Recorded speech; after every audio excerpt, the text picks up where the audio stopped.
విజయవాడలో జరిగిన హిందూ శంఖారావంలో సినిమా రచయిత అనంత శ్రీరామ్ మాట్లాడుతూ, హిందూ ధర్మాన్ని కించపరుస్తూ, విమర్శిస్తూ వస్తున్న సినిమాలు మనం చూడకుండా ఉంటే వారే తోక ముడుచుకుంటారని అన్నారు. సినిమాల్లో హైందవ ధర్మం మీద దాడి ఎలా జరుగుతుంది, హైందవ ధర్మ హననం ఎలా జరుగుతుంది అనేది ఒక 3 కోణాల్లో 3-4 ఉదాహరణలో క్లుప్తంగా విభజించి వివరించే ప్రయత్నం చేస్తాను.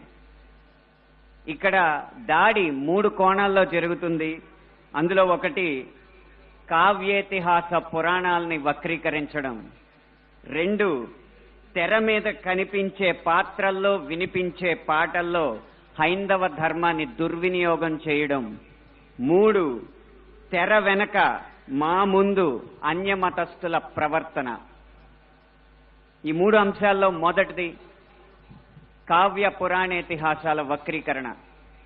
వాల్మీకి రామాయణం, వ్యాస భారతం భారత సాహితీ వాన్మయ శరీరానికి 2 కళ్ళ లాంటివి. కానీ అదే వ్యాస భారతాన్ని, అదే వాల్మీకి రామాయణాన్ని వినోదం కోసం వక్రీకరించిన సందర్భాలు కోకొల్లలు. గత కొన్ని సంవత్సరాల ముందు వచ్చిన చిత్రాల నుంచి నిన్న మొన్న విడుదలైన కల్కి చిత్రం వరకు కూడా కర్ణుడికి పాత్రకి అనవసరంగా ఆపాదించిన గొప్పదనాన్ని చూసి ఒక సినిమా రంగానికి చెందిన వ్యక్తిగా నేను సిగ్గుపడుతున్నాను, నిర్మోహమాటంగా చెప్తున్నాను. అది కూడా ఈ కృష్ణా జిల్లా గడ్డ మీదే నిలబడి చెప్తున్నాను. అప్పటి చిత్ర దర్శకులు, ఇప్పటి చిత్ర నిర్మాతలు ఇదే జిల్లా వారికి చెందిన వారైనా సరే పొరపాటు అని మనం చెప్పకపోతే ఈ హైందవ ధర్మంలో పుట్టినట్టు కాదు, ఈ హైందవ ధర్మాన్ని ఆచరించినట్టు కాదు, హిందువుగా ప్రకటించుకోవడం వ్యర్థం అని చెప్పి ఘంటాపథంగా తెలియజేస్తున్నాను. ఇప్పుడే ఈ సభలో, ఈ గొప్ప సభలో సత్యవాణి గారిని అభినవ ద్రౌపదిగా వక్తలు అభివర్ణించారు. ఆవిడే ఒప్పుకుంటారా? నిండు సభలో ద్రౌపదిని వలువలు వలచండి అని సలహా ఇచ్చిన కర్ణుణ్ణి సూర్యుడు అంటే సత్యవాణి గారు లాంటి మహిళా మండలి ఒప్పుకుంటారా? గంధర్వుల్ని చూసి, గంధర్వ సైన్యాన్ని చూసి ప్రాణమిత్రుల్ని కూడా వదిలేసి ప్రాణభయంతో పరుగులెత్తిన కర్ణుణ్ణి ధీరుడు, సూర్యుడు, వీరుడు అంటే ఈ హైందవ సమాజం ఒప్పుకుంటుందా? ఇలా ఎన్ని విధాలు చూసినా దానంగా వచ్చిన రాజ్యంలో తనకొచ్చిన కొద్దిపాటి సంపదని ఏదో దానాలు చేసినంత మాత్రాన ధర్మరాజు అంత గొప్ప దాత అని చెప్పి కర్ణుడిని అంటే మన సమాజం ఒప్పుకుంటుందా?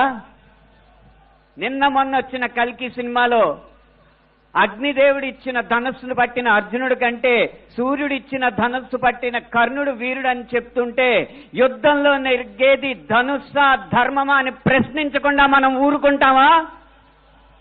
ఒక్క భారతంలోనే కాదు, వాల్మీకి రామాయణంలో రాయి ఆడదైనట్టు, రాళ్లను తేల్చి వారధైనట్టు, రాముడు లవకుశుల మధ్య యుద్ధం జరిగినట్టు, ఇలా చిత్రీకరణకు అందంగా ఉండడానికి ఎన్నో అభూత కల్పనలు, ఎన్నో వక్రీకరణలు జరుగుతుంటే ఇంకా మనం ఇలా ఊరుకుంటూ ఉంటే ఎన్ని సినిమాలు ఎలా వస్తాయి? ఒక్క వక్రీకరణే కాదు, చిత్రీకరణలో, గీతాలాపనలో ఎన్ని రకాల హననాలు జరిగినాయో మనం గమనిస్తూ ఉండాలి. మీరు కొంతకాలం క్రితం ఒక హిందీ పాట వినే ఉంటారు. దమ్మరదం మిటుజాయహం బోలో శుభశ్యాం హరే కృష్ణ హరే రామ్.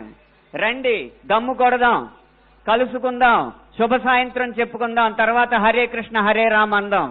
భగవత్ తత్వాన్ని, భగవద్భక్తిని జగత్ ప్రస్తుతంగా జగద్విదితం చేసిన ఇస్కాన్ వారి నినాదం హరే కృష్ణ హరే రామ్ ని ఒక ఐటమ్ సాంగ్ లో పెట్టుకుంటే ఒప్పుకుంటావా? మీ ముందు ఇప్పుడు 2 దారులున్నాయి.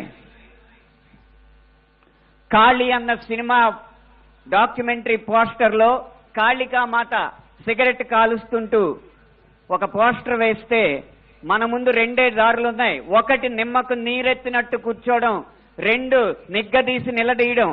మీ దారి 1, 2?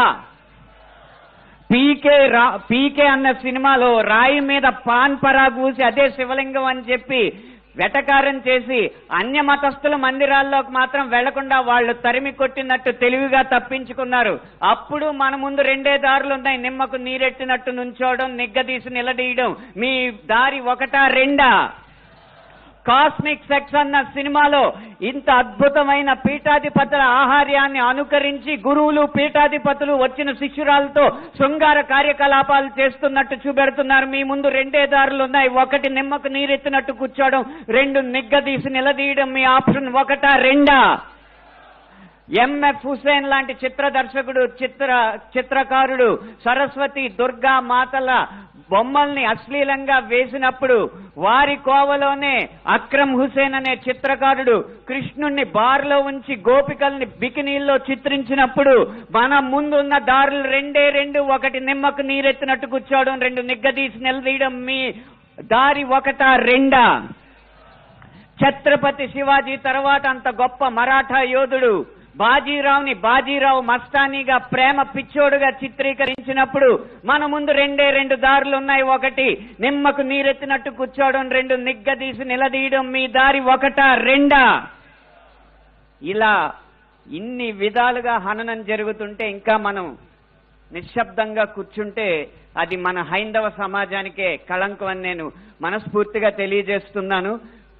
పాటని ఎలా ఉపయోగించచ్చో, అదే హరే కృష్ణ హరే రామ్ని ఎలా ఉపయోగించచ్చో సీతారాం శాస్త్రి గారు మనకు తెలియజేశారు. హరే రామ హరే కృష్ణ కృష్ణ కృష్ణ హరే హరే. రామున్నైనా కృష్ణున్నైనా కీర్తిస్తూ కూర్చుంటామా, వాళ్ళేం సాధించారో కొంచెం గుర్తిద్దాం మిత్రమా. సంద్రం కూడా స్తంభించేలా మన సత్తా చూపిద్దామా, సంగ్రామంలో గీతా పాఠం తెలుపమా. ఇది పాట రాయడం అంటే, ఇది పాట ద్వారా సమాజ హితం కోరడం అంటే, ఇది పాట ద్వారా మార్పు తీసుకురావడం అంటే, ఇది పాట ద్వారా ఉత్సాహం రేకెత్తడం అంటే, ఉద్వేగం రేకెత్తడం అంటే, ఉత్తేజితుల్ని చేయడం అంటే. ఈ దారిలో మాలాంటి పాటల రచయితలు అందరూ నడవాలని నేను కోరుకుంటున్నా. ఇక ఆఖరి అంశం మాకు వ్యక్తిగతంగా జరిగేది, తెర వెనక సినిమాల్లో అన్య మతస్థులు చేసేది ఒక్క అనుభవం చెప్పి మీకు ముగిస్తాను. ఒక సినిమా పాట రాయడానికి నేను ఒక సంగీత దర్శకుడి దగ్గరికి వెళితే ఆ పాటలో బ్రహ్మాండ నాయకుడు అన్న హిందూ పదం ఉందని చెప్పి ఆ పాట చేయనన్నాడు. నువ్వు ఒక్క హిందూ పదం ఉందని చెప్పి పాట చేయనన్నావు కాబట్టి జీవితాంతం నువ్వు చేసిన ఏ పాటకి నేను రాయనని చెప్పి ప్రతిజ్ఞ చేసి 15 సంవత్సరాలుగా ఆ వ్యక్తికి నేను పాట రాయలేదు. అలాగే ఒక పక్క రాష్ట్రం సంగీత దర్శకుడు వెళ్ళగానే దర్శక నిర్మాతలతో తిరుపతి ఆలయ విధానాలని విమర్శిస్తూ ఉంటే వాళ్ళు మిన్నక కూర్చుంటారు. ఎందుకంటే వాళ్ళకి మార్కెట్ ఉంది కాబట్టి. ఇదే మనం గీత గీయాలి కింద.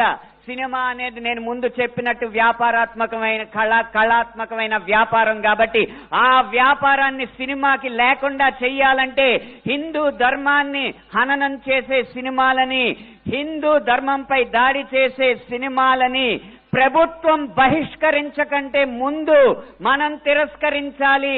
బహిష్కరణ కంటే తిరస్కరణే గొప్ప మార్గం. ముందు మనం తిరస్కరిద్దాం. వాటికి వ్యాపారం రాదు, డబ్బులు రావు. డబ్బులు రాకపోతే ఏ నిర్మాత వచ్చి హిందూ ధర్మాన్ని హననం చేసే సినిమా తీస్తాడో మనం చూద్దాం.